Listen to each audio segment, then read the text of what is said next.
Meus amados irmãos, nós estamos fazendo a exposição do Evangelho de João. E a última vez que eu expus o Evangelho de João foi somente o versículo 24 do capítulo 5. Eu expus esse versículo na Santa Ceia, a última Santa Ceia do ano. Nós falamos acerca de ouvir e de obedecer a palavra de Deus. Nós falamos acerca de crer, de confiar e entregar a vida na obediência da palavra de Deus. E nós falamos alguns significados de crer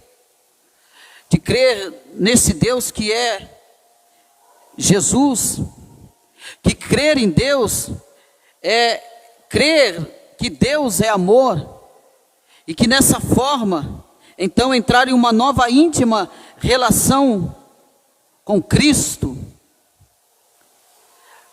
Ouvir e obedecer a palavra de Deus é obedecer o modo de vida de Jesus, e o modo de vida que Jesus nos oferece. Ouvir e crer significa aceitar a ajuda que somente Cristo pode nos dar. Ouvir e crer e obedecer a palavra de Deus é andar no caminho, é obedecer o caminho que o Senhor nos deu. E nós falamos sobre os resultados disso, de cremos e obedecemos e de seguir os passos de Jesus. Quais são os resultados? Nós entramos então em uma nova relação com Deus. Eu passo de ser inimigo para ser amigo de Deus. Esse é o resultado. O segundo resultado é que nós entramos em uma nova relação conosco mesmos. Por quê? Porque a debilidade se converte em fortaleza. Porque a frustração se converte em êxito. E a tensão se converte em paz. Quando nós ouvimos e obedecemos o nosso Cristo. Aceitar então o oferecimento de Cristo significa encontrar a vida. Aceitar a chamada de Cristo, vinde a mim, todos vós que estáis cansados e oprimidos, eu vos aliviarei, é encontrar a vida, é encontrar a luz, é encontrar a esperança, é encontrar a paz. Então, aceitar significa vida em si mesmo, através de Cristo Jesus. E hoje eu quero compartilhar com vocês, baseado no versículo 25 ao 30, falando da morte e vida que Jesus vai tratar aqui, que João vai nos escrever. De todas as sessões desta passagem, de todos os episódios desta passagem, é nesta onde aparece a mais clara e inconfundivelmente as afirmações messiânicas de Jesus, do versículo 25 ao 30. Aparece, não há confusão, mas é muito claro as afirmações de Jesus, as suas afirmações messiânicas. Ele vai afirmar que ele é o Filho do homem. Em verdade vos digo que vem a hora e já chegou em que os mortos ouvirão a voz do Filho de Deus, e os que ouvirem viverão. Ele diz que ele é o Filho do homem. Ele vai dizer nesse episódio que ele é quem dá a vida e quem traz a vida. Olha aí no versículo 25, é ele que dá, é ele que traz a vida. É ele que ressuscitará os mortos à vida. E quando tiverem ressuscitado, é Jesus que será o juiz que sentenciará o seu destino. Ele que vai ressuscitar para julgar todos. Jesus afirma então, sem rodeios, que ele pode exercer todas as funções próprias do Messias. do escolhido de Deus, que é o ungido de Deus e que trará uma nova era, a era de Deus. Ele diz: em verdade vos digo que vem a hora, e já chegou, em que os mortos ouvirão a voz do Filho de Deus. Ele está falando dele mesmo. Ouvirão a minha voz. E os que ouvirem, em que os mortos ouvirão a voz do Filho de Deus, e os que ouvirem, viverão. Ele é o Filho do homem, Ele é quem dá a vida, é Ele que traz a vida, é Ele que ressuscitará os mortos à vida, e é Ele que, quando tiverem ressuscitado, é Ele que vai ser o juiz que sentenciará o seu destino, tanto do ímpio como do justo. É Jesus que vai julgar a causa do ímpio e do justo. Jesus está dizendo isso: na minha mão foi me dado todo o poder, toda a autoridade. Quando ele soar a trombeta, ele vai ressuscitar os mortos. Os mares terão que devolver os seus mortos. E os filhos de Deus também ouvirão essa voz, essa trombeta, e terão que se apresentar diante de Deus. E Cristo julgará tanto os justos como os injustos, tanto o ímpio quanto o justo. Ele vai julgar, é Ele que vai ser o juiz, ele está dizendo. E nesta passagem, João parece empregar a palavra morto aqui, com dois sentidos. O primeiro sentido de morto, que ele emprega para referir-se àqueles que estão mortos no espírito. O primeiro sentido aqui é para aqueles que estão mortos no espírito. Em verdade vos digo que vem a hora, e já chegou, em que os mortos ouvirão a voz do Filho de Deus. Aqui é morto espiritual. Esse é o primeiro sentido aqui. Quem são esses mortos espirituais? Esses aí que estão vagando aí sem Cristo. Os que estão aí fora vagando sem Cristo, que estão no mundo, bebendo do mundo, vestindo do mundo, mergulhado no mundo, fazendo os desejos do mundo, são esses. Esse é a primeira palavra que João emprega aqui. É o morto espiritual, é esse morto espiritual que está morto no espírito. E João está dizendo então que Cristo trará nova vida aos que estão espiritualmente mortos. Ele está dizendo que Jesus ainda vai salvar muita gente. Muita gente que está morta espiritual ainda vai ouvir a voz de Cristo. Mas vai ouvir a voz de Cristo? Sim. Vai ouvir, vai reconhecer aqueles que estão mortos espiritualmente. Agora, o que significa estar morto no espírito? O que significa isso? O que a palavra está querendo dizer? O que é ser morto aqui no espírito? Primeira coisa, estar morto no espírito significa ter deixado de esforçar-se. As pessoas não querem saber de Jesus, não se esforçam para isso. As pessoas não se esforçam para entender a mensagem do Evangelho. O que significa estar morto no espírito? Não quero ouvir, não me interessa. Não adianta ficar falando para mim o que é certo, o que é errado. Eu não quero ouvir. Isso é deixar de se esforçar. Isso significa é morto no espírito. Ele não quer. Ele não se esforça. Não adianta você querer abrir a goela dele para enfiar a Bíblia a goela abaixo, que ele não quer. Entenda isso, irmão. Ele não quer. Ele está morto espiritualmente, morto. É ter deixado então de se esforçar, é ter se aceito a si mesmo tal como é. Ele está acomodado como ele é, ele está satisfeito como ele é, ele não quer mudança. Ser morto no espírito, ele não quer mudar de vida, ele não quer, ele está cômodo para ele a situação de vida dele, ele tem prazer na vida pecaminosa dele, ele não tem prazer numa nova vida, ele não tem prazer na santidade, naquilo que é certo, naquilo que é santo, naquilo que é puro, ele não quer. O morto espiritual não quer isso. Ele está satisfeito com seus delitos e pecados. Ele está sendo massageado pelo seu pecado e ele está confortável com isso. Isso significa morte espiritual.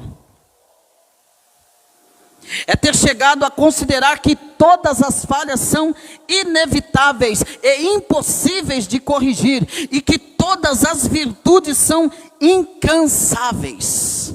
Ou seja, é assim mesmo. Eu já estou certo que não tem como corrigir as coisas. As coisas é assim mesmo. Vai dar errado, tem que ser assim mesmo. Não vai dar nada certo, as coisas é assim mesmo. Então, a vida é assim mesmo. É um morto espiritual, ele está acomodado com a vida. Ele diz para a vida que ele vive, é assim mesmo. Ele considera que as falhas são inevitáveis. Ele considera que é impossível de corrigir todas as virtudes. Ele considera que é impossível ter uma vida santa, uma vida direita, uma vida honesta. Ele desconsidera todas essas coisas. Para um morto espiritual não há santidade, pudor, não há temor a Deus. Não se iluda, meu irmão.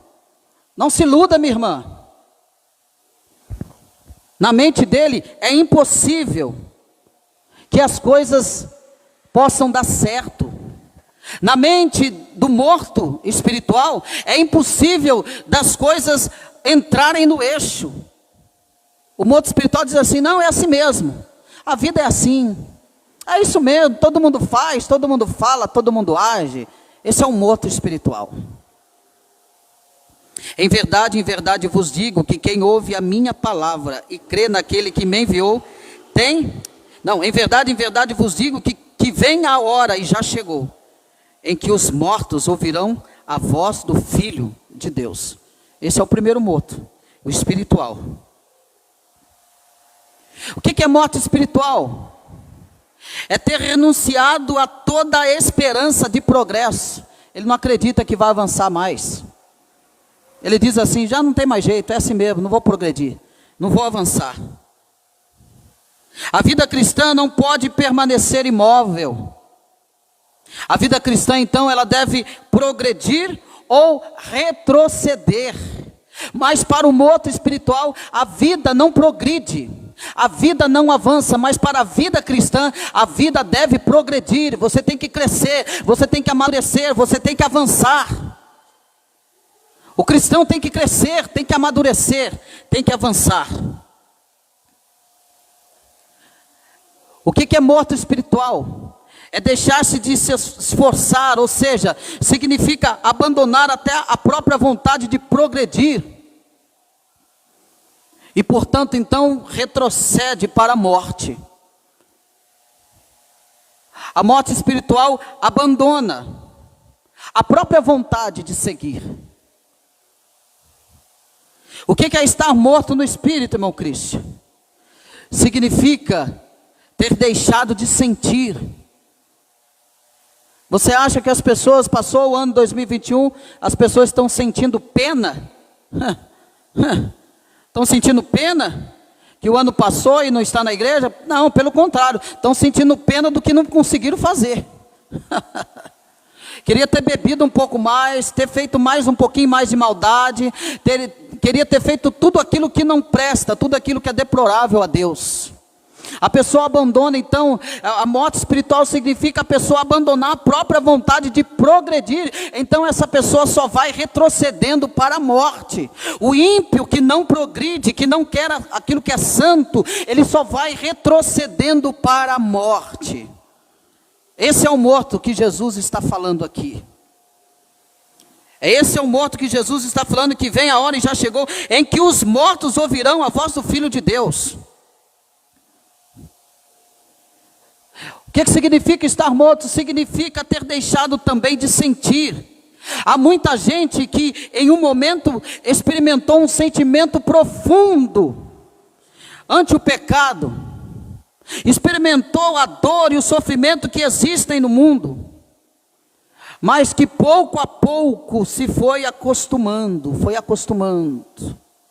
Pouco a pouco tornou-se insensível ao pecado. Ela experimentou o pecado, ela experimentou a dor do pecado, e aí falo da consciência, da consequência do pecado, o sofrimento do pecado, a dor do pecado, e tudo que existe no mundo, mas pouco a pouco essa pessoa morta no espírito, ela foi então se acostumando, ela se tornou então insensível, então pode então contemplar grandes injustiças e não experimentar nenhum tipo de indignação. Sabe por quê? Porque ela foi se tornando cada vez mais uma pedra em seus sentimentos.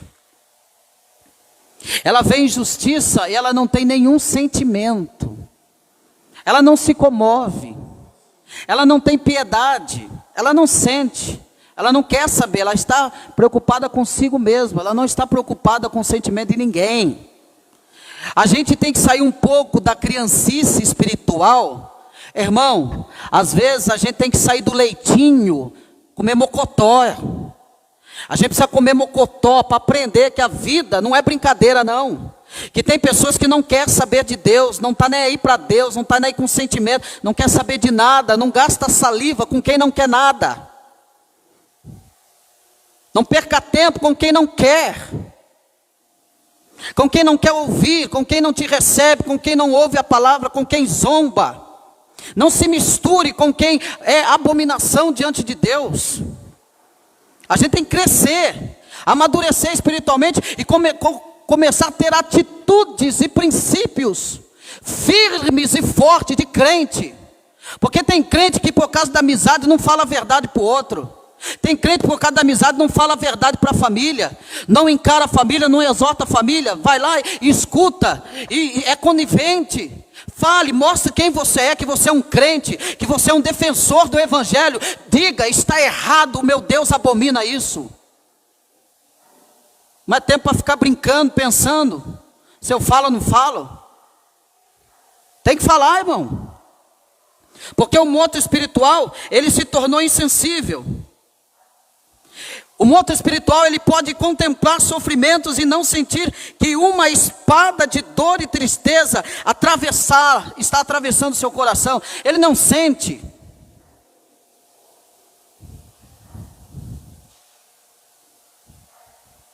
Quando morre a compaixão, é porque o coração está morto.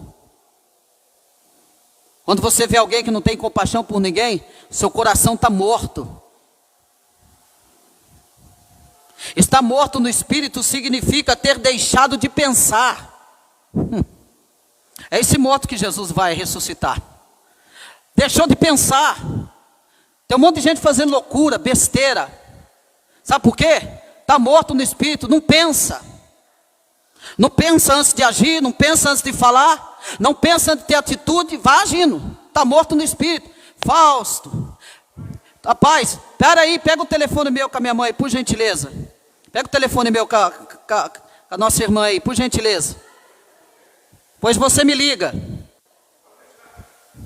Então está morto no espírito, então a pessoa deixou de pensar, ela não pensa.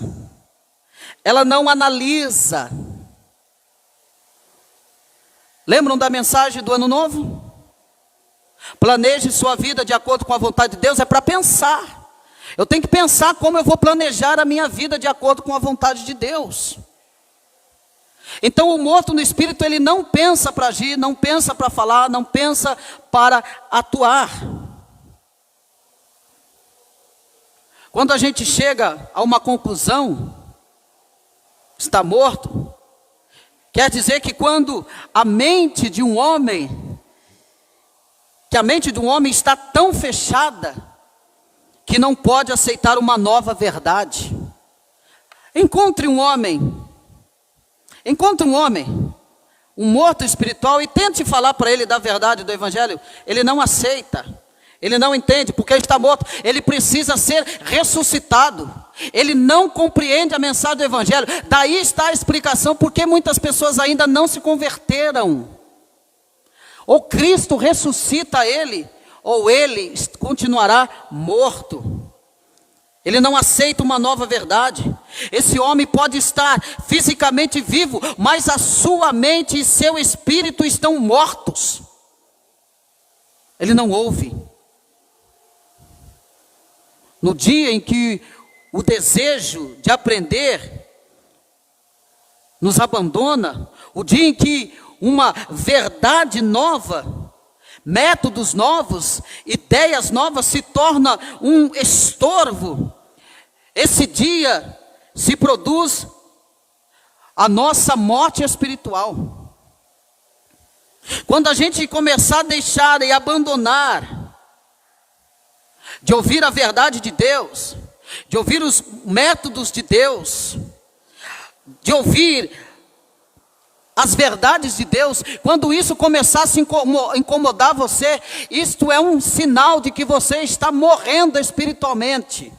Quando você começar a deixar, abandonar a verdade de Deus, isto é um sinal que você está morrendo espiritualmente. Para o cristão, então, a vida e o descobrimento de verdades novas são sinônimos. O que significa estar morto no espírito? Significa também estar morto no espírito, e esse que Jesus vai ressuscitar, é deixar de se arrepender. Quem não se arrepende está morto no espírito. O dia que um homem pode pecar em paz, o dia que o homem cometer pecados em paz, esse é o dia da sua morte espiritual. O dia que você pecar e não sentir incômodo, você já está morto espiritualmente. O dia que o pecado não te incomodar e você não tiver a necessidade de mudança, o dia que eu não tiver a necessidade de mudar de vida, necessidade de mudança, é porque eu já estou morto espiritualmente. O dia que os meus pecados já não me trazem incomodação, mas eu me sinto em paz, entre aspas, já morri. Só que é sério, é por isso que eu não quero correr o evangelho de João capítulo 5, porque tem princípios aqui muito fortes para nós. O dia que não se importar, o dia que eu não me importar, o dia que você não se importar se peca ou não peca, nós somos perdidos. É o dia que o pecado se torna para nós, deixou de ser para nós um aspecto horrível. O pecado deixou para nós de ser nojento, sujo. Porque o sentimento para nós cristãos de pecado tem que ser nojo do pecado, porque o pecado cravou o nosso Cristo na cruz. Então tem que ter nojo do pecado. O dia que isso deixar de acontecer, eu estou morto em pecados. Eu já estou morto espiritualmente falando.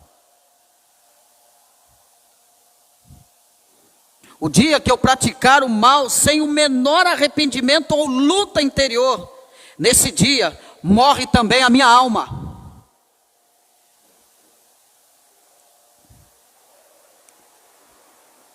Esse é o estado em que o pecador não arrependido está mergulhado neste balde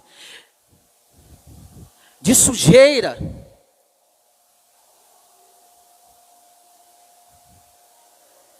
Nesse dia o coração já está como uma pedra. Não há mais repreensão, não há mais cuidado, não há mais nada. Não há mais nada. Mas nessa passagem, João, ele também vai empregar a palavra morto no sentido literal, e aqui eu trouxe no sentido espiritual. Jesus ensina então que virá a ressurreição e o que acontecer ao homem na outra vida está profundamente ligado ao que tenha feito esse homem nessa vida.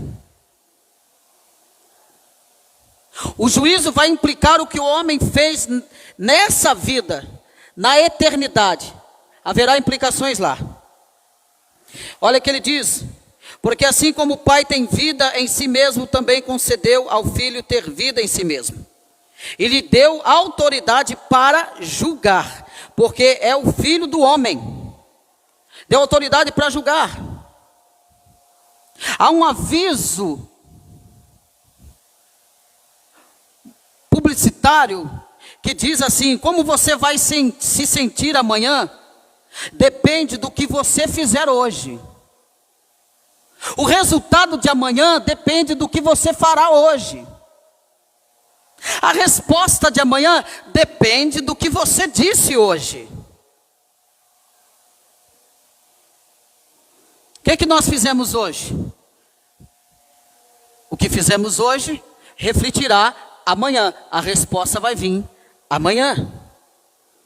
A importância fundamental dessa vida é que determina a eternidade. A importância fundamental desta vida é que determina a eternidade. Vou repetir: a importância fundamental desta vida é o que determina a eternidade. Como que você vive a sua vida aqui? É como nós vivemos a nossa vida aqui. E aqui não estou falando de julgamento, é Cristo que julga. É Ele que vai julgar mesmo. Durante todo o curso dessa vida, nós estamos nos preparando ou não? Como nós temos preparado? Durante o curso da nossa vida, nós estamos nos preparando ou não para a vida que está por vir? Como que nós estamos nos preparando? E aí a gente vê um monte de gente dizendo que é crente, não é? Mas se você olhar a vida dele, não tem nada a ver com uma vida cristã. Mas ele diz que é crente, que vai para o céu. O problema é, nós estamos nos preparando para a vida que está por vir? Está cheio de gente que quer morar no céu, mas não quer vida santa. Está cheio de gente que quer falar com Deus na eternidade, mas não fala com Deus aqui agora, não ora a Deus. Está cheio de gente que quer viver para a glória de Deus, mas não abandona as coisas do mundo aqui agora. Está amarrado com o mundo. Está cheio de gente que quer cantar para Deus, mas aqui não canta para Deus, não louva a Deus. Está cheio de gente querendo viver com Jesus, mas não quer viver com Jesus aqui agora.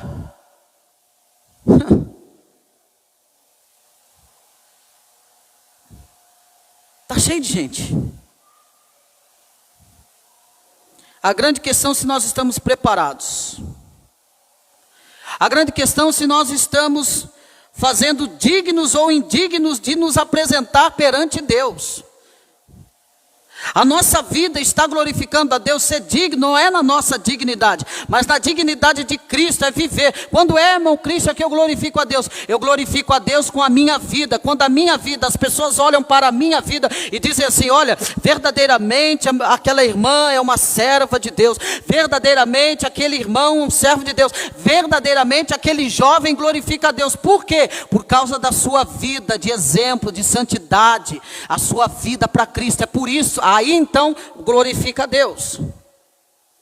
Nessa vida então nós podemos escolher o caminho que conduz à vida ou o caminho que conduz à morte. A tremenda verdade é que cada ato que executamos nesta vida está fazendo ou arruinando um destino. Está obtendo ou perdendo uma coroa. Nesta vida o homem pode fazer-se digno de ganhar a vida ou pode cometer o ato mais horrível, terrível e trágico que se possa imaginar: o suicídio espiritual.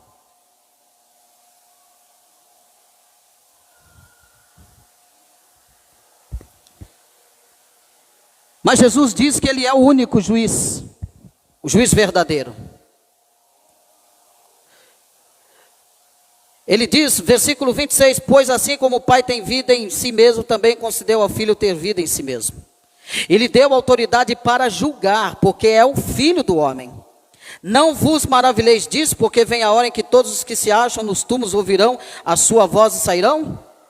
Então, ele emprega a morte espiritual e morte física.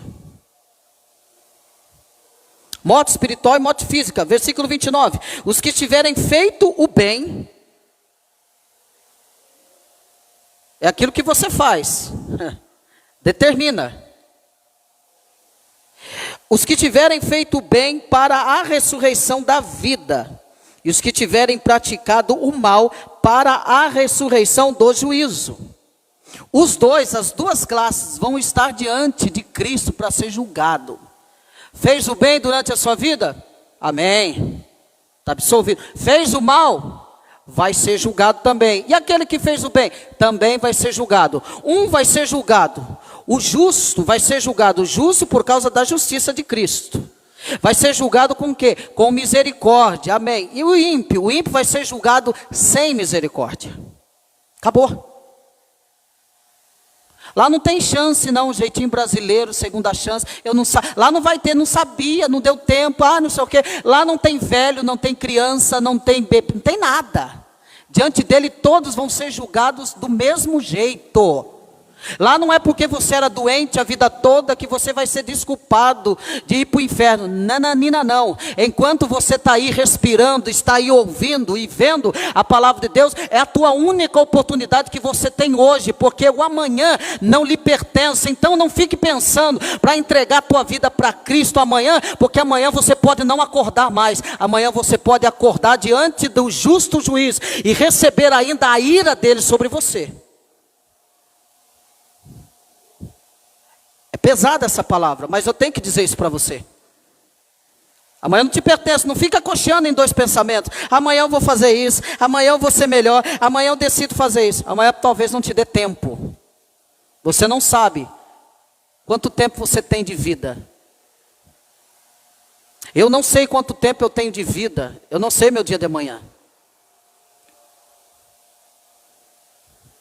Ou você vive essa vida para a glória de Deus, ou você não vive. E se vive para a glória de Deus, o seu futuro é um futuro vitorioso, eterno, glorioso, de bênçãos, de vitória. Mas se não vive para Cristo, você que me ouve aí pelo Facebook, a sua vida será uma vida de tormento eterno, de vergonha eterna, sem Cristo, sem a luz, sem a esperança, sem o amor, sem a misericórdia. Essa mensagem é para aquele que está morto espiritual e para aquele que está morto fisicamente. O versículo 30, eu nada posso fazer de mim mesmo, na forma porque ouço, julgo. Jesus falando. Versículo 30.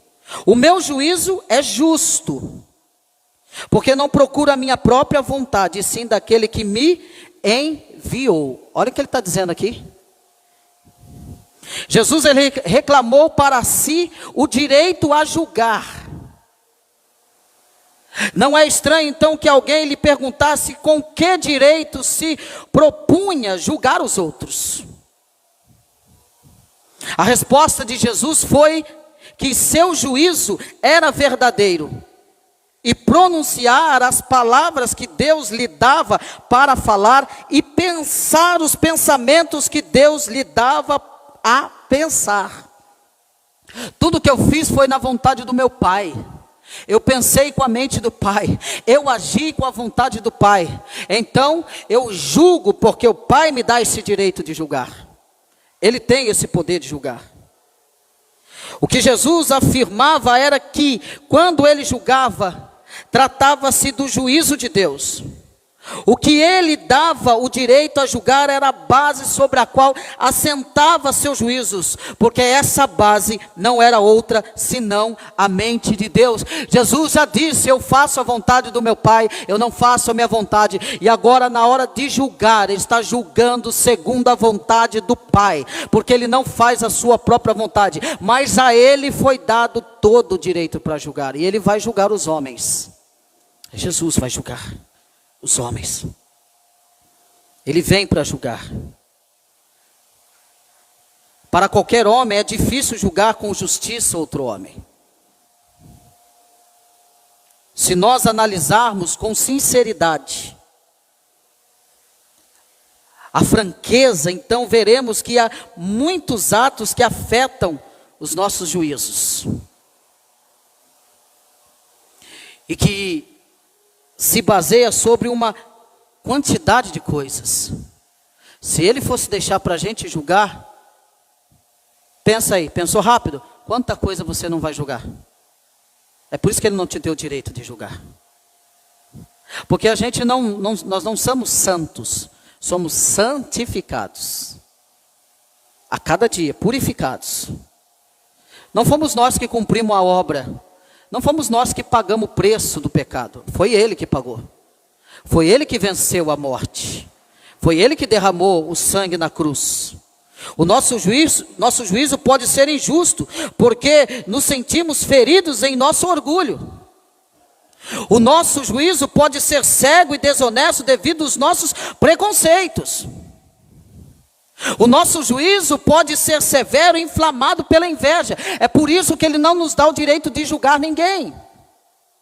O nosso juízo pode ser arrogante devido ao desprezo. O nosso juízo pode ser duro pela intolerância. O nosso juízo pode ser condenatório por nosso farisaísmo. O nosso juízo pode ser afetado por nossa vaidade, de basear-se na nossa inveja e não na justiça de Deus. A nossa justiça pode resultar inválido porque nós não conhecemos e jamais buscamos conhecer as circunstâncias em que age a pessoa que julgamos. Nós não temos esse poder para fazer isso. Nem eu e nem você.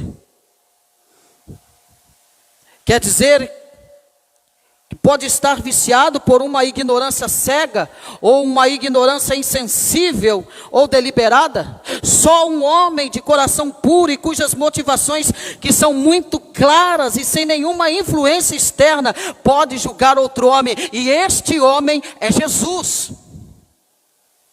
Só Jesus tem esse direito de julgar.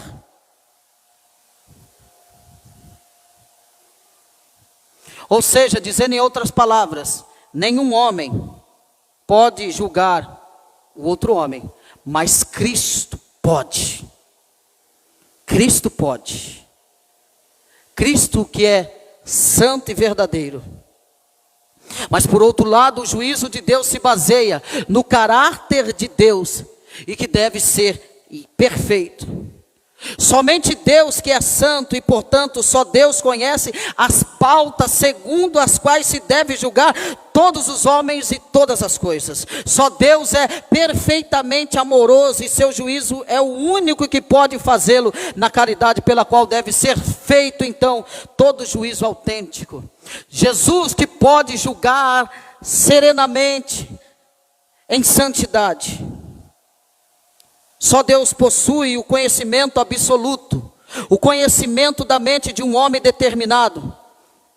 As suas penúrias, os seus problemas, as suas tentações, só Deus conhece a cabeça e a mente desses homens. O juízo então de Deus é perfeito, só quando toma em consideração todas as circunstâncias, e Deus é o único que pode fazer tal coisa. Cristo pode julgar. A afirmação de Jesus, de que Ele pode julgar, então, baseia-se na afirmação de que nele está a mente perfeita de Deus. Por quê, irmão Christian? Porque Ele não julga com a inevitável mistura de motivações humanas. Jesus não é influenciado por ninguém. Jesus não é influenciado pelo pecado. Jesus não é influenciado o curso desse mundo. Jesus julga perfeitamente. É por isso que não deixou para nós homens julgar. Não julgueis para não serem julgados.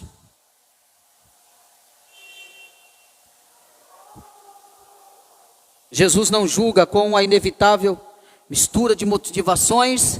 Jesus não julga Ele julga com a santidade perfeita. Jesus julga com o amor perfeito. Jesus julga com a perfeita compreensão de Deus. É dessa forma que Cristo julga, é dessa forma que Ele está dizendo: o meu juízo é justo, porque não procuro a minha própria vontade, e sim daquele que me enviou. Versículo 30. Mas o nosso julgamento não é justo, irmão. O teu julgamento não é justo, irmão, porque nós somos influenciados, mas eu preciso olhar para a Escritura, e preciso absolver a palavra de Deus e entender que Cristo me julga em amor, em compreensão. Ele não está passando a mão no pecado, ele está mostrando que ele tem esse poder de julgamento. Ele que julga perfeitamente. A grande questão aqui é do juízo de Deus. O que me bate aqui na mente é o versículo 29, eu quero que você leia de novo. Os que tiverem feito bem para a ressurreição da vida. Então ele diz no versículo 28 que as pessoas vão ouvir. Ele vai chamar, é uma convocação aqui. Ele vai chamar. Aí ele vai dizer, preste atenção. O versículo 29 continua com a letra minúscula, ele não terminou de falar.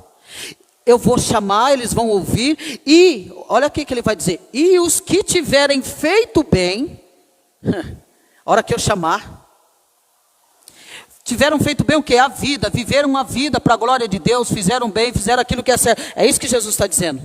Para a ressurreição da vida, o que ele está dizendo? A vida aqui, meu querido, é vida eterna que ele está falando. A vida divina. Aí ele diz,